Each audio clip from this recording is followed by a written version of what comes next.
All right, so Prime Minister Narendra Modi appealing to citizens amid the West Asia crisis. And to discuss this matter in detail, we have eminent panel Feroze Azeez, Joint CEO, Anand Rathi Wealth. Welcome to this important topic. And first, I want to come to you, Mr. Feroze Azeez. You heard Prime Minister Narendra Modi, and we have also seen the reaction which happened in the market today. Do you think market is taking these announcements on a sentiment basis, which is on negative side? Yes, Ankur. Already there has been a reasonable pessimism in the market because every time there is some little good news from the war side, West Asia war side, there is some other thing which spoils the party.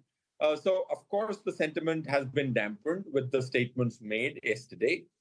Second is that there is a clear understanding in the capital market that just by reducing your imports, on which is of course crude is about 18 to 20% of our imports, $150 billion on a 4 trillion economy is not a very large percentage as it used to be in 2007, 2008 and 9. But what is not taken very well is because there's a lot of stuff which needs to be done for the capital markets, like STT increase, the taxation, which has not been favorable, has been one big sore thumb from an FII investing standpoint in India.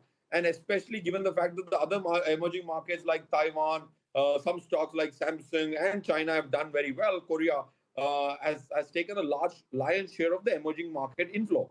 So when that is happening, if you're urging the citizens to contribute, then is it not also wise that is it not time to give some sops so that we have inflows coming in that can bring our currency to something which is far more stabler or far more optically better than 95 plus. So I think because there's no action there, there has been a lot of representation from the capital market industry. Nothing has happened there. And then you come and say, why don't you help in this situation? Is not taken very well. Dono haath se taali bajti, to shayad it would have been taken far more positive. Right. Mr. Azeez, one more comment from you. This is currently just an appeal that happened in Hyderabad by Prime Minister Narendra Modi. How soon, or do you think soon, like more stricter mandatory measures can follow, considering that, West Asia crisis is still on and the energy crisis is real? Yes, I don't see any affirmative measures which will happen.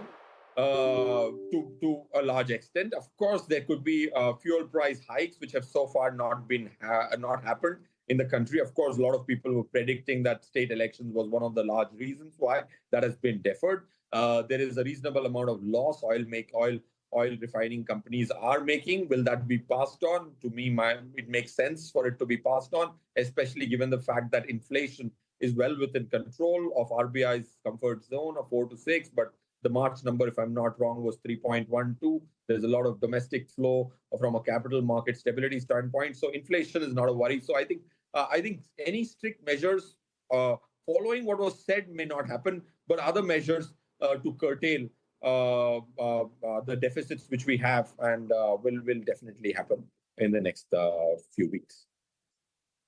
Feroze Azeez, quickly your reaction on, the push towards domestic tourism in this appeal to avoid foreign travel, in the next 1 year. Of course, what is the kind of impact that will see on some of, the domestic operators, and listed operators in India, if you can help us understand that. And also the work from home appeal. Here we have seen, big organizations setting up expansive offices in many of the cities around the country. And then now suddenly, what do you do with that kind of infrastructure? Yes, see, this is momentary. We have analyzed several wars. Of course, if you go back to the latest war, which is still continuing, the Ukraine and the Russia war, of course, crude prices went seriously higher. Of course, this time around, we were almost at the low of crude prices, $58, $60 a barrel. I'm speaking about Brent near-month futures, which shot up to almost 126 momentarily. Now, closing basis was 119, 120. So what I personally think is in this full year, the crude oil prices will last at $85 average, or at least the median will be at 85, if not the mean.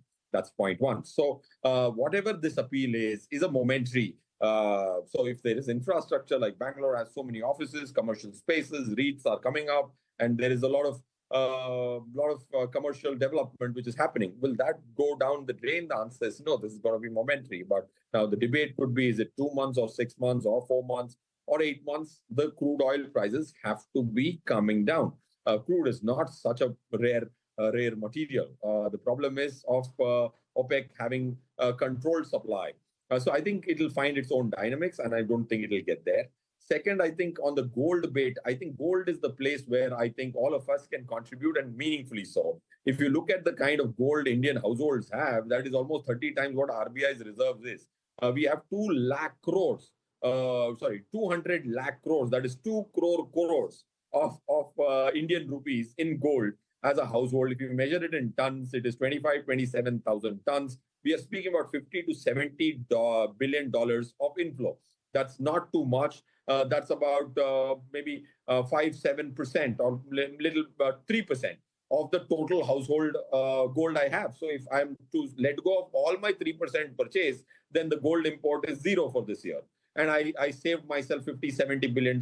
And it's especially at this price of 4,700, and at this dollar price, would I want to buy gold? It is a mathematically right thing to do. When gold was $1,700, $1,800, it's one of the oldest asset in the entire history of humanity who reached $1,800. And something happens and suddenly you go to $4,700. And in the SIP numbers or the ETF numbers have just come today, there is 3,300 crores of more ETF which has come in.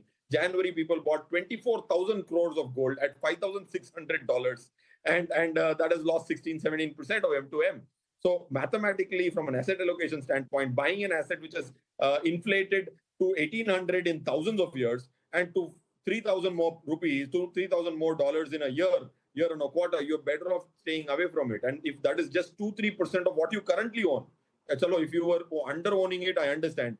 Gold in households, Indian households, is 5 times that of Indian equity mutual funds. Equity mutual fund is 48 lakh crore, and gold is 2 crores.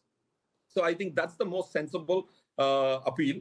And I think we should stop buying gold. Of course, like Sir said, today we are not buying gold in the form of jewelry. It's the most efficient from an import standpoint. And there's a lot of paper gold which can, sovereign gold bonds have stopped. Of course, government lost a lot of money. If they came back, then replacing this $50-70 billion is going to be reasonably easy. And I don't discourage people to buy jewelry. That's a consumption item, and enjoy the money you've accumulated. Feroze Azeez and Ankur Sen, thanks again for joining us and giving your inputs on the appeal made by Prime Minister Narendra Modi over the weekend.